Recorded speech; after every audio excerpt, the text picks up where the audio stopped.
The Cause of All World Unrest and World Wars.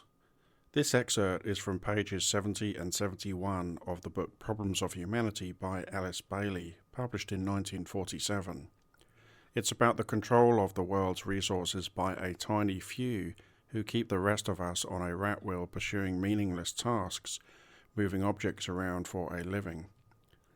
If you listen to the whole thing, you'll see that things haven't changed much and are currently, in 2025, actually getting worse, with the cost of a home often being 10 times the median annual wage, whereas back in 1980 it was more like 3 or 4 times the annual average wage.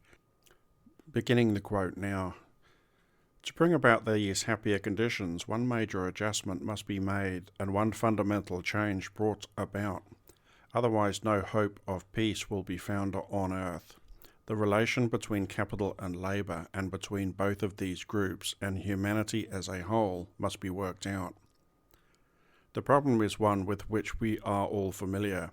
It is one which evokes violent prejudices and partisanships, and in the clamour of all that is being said, and in the violence of the battle, it might serve a useful purpose to approach the subject from a more universal angle, and with an eye to the emerging spiritual values.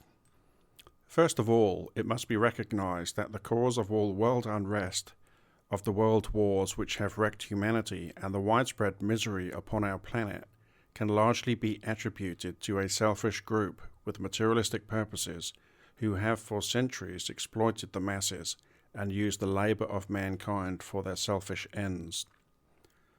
From the feudal barons of Europe and Great Britain in the Middle Ages, through the powerful business groups of the Victorian era, to the handful of capitalists, national and international, who today control the world's resources, the capitalist system has emerged and has wrecked the world. This group of capitalists has cornered and exploited the world's resources and the staples required for civilized living. They have been able to do this because they have owned and controlled the world's wealth through their interlocking directorates and have retained it in their own hands. They have made possible the vast differences existing between the very rich and the very poor. They love money and the power which money gives. They have stood behind governments and politicians. They have controlled the electorate. They have made possible the narrow nationalistic aims of selfish politics. They have financed the world businesses and controlled oil, coal, power, light, and transportation. They control publicly or sub rosa the world's banking accounts.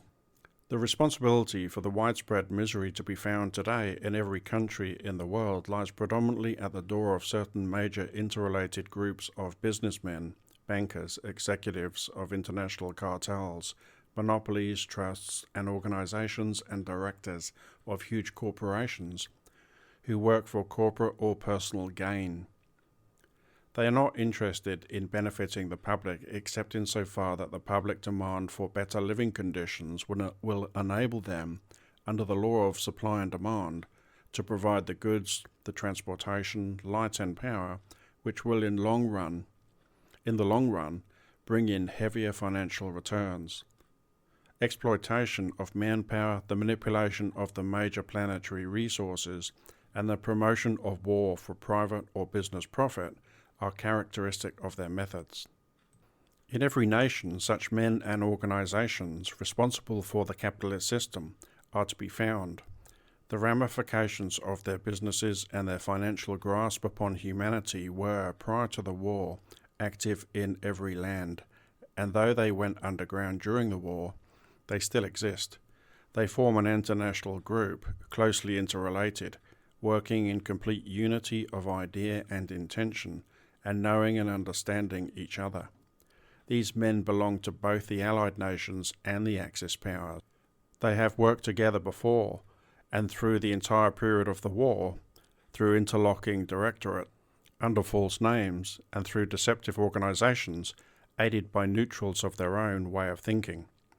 Today, in spite of the disaster which they have brought upon the world, they are again organized and renewing their methods. Their goals remain unchanged.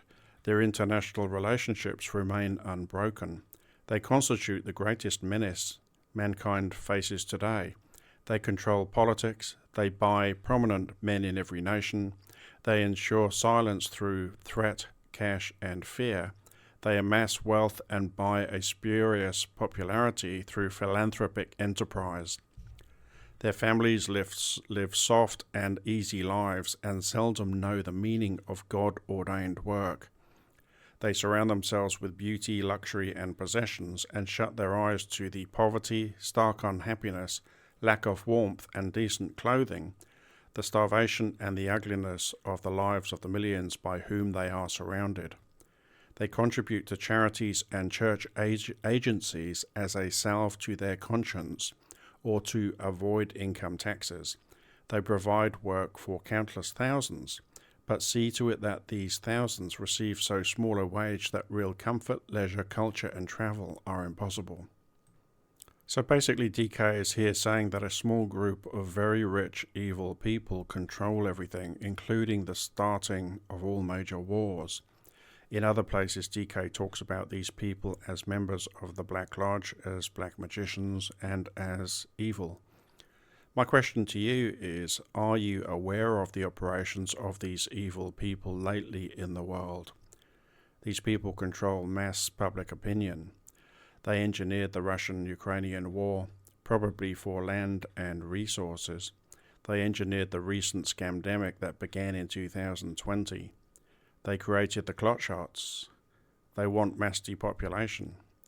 They control the economic system and the way money is created by governments out of thin air by selling bonds to international bankers. So a nation is always paying interest to them. Can you personally identify these evil people and these evil groups and how they are operating today? So the fourth stanza of the Great Invocation refers to sealing the door where evil dwells. And it's the evil people DK refers to in the above passage that this fourth stanza refers to. The stanza is not effective when you use the invocation if you are not clear about who this evil group is and how their evil activities can be opposed and arrested, at least with clear thinking. So here's the stanza. From the center which we call the race of men, let the plan of love and light work out, and may it seal the door where evil dwells. Okay, that's it for now. See you next time.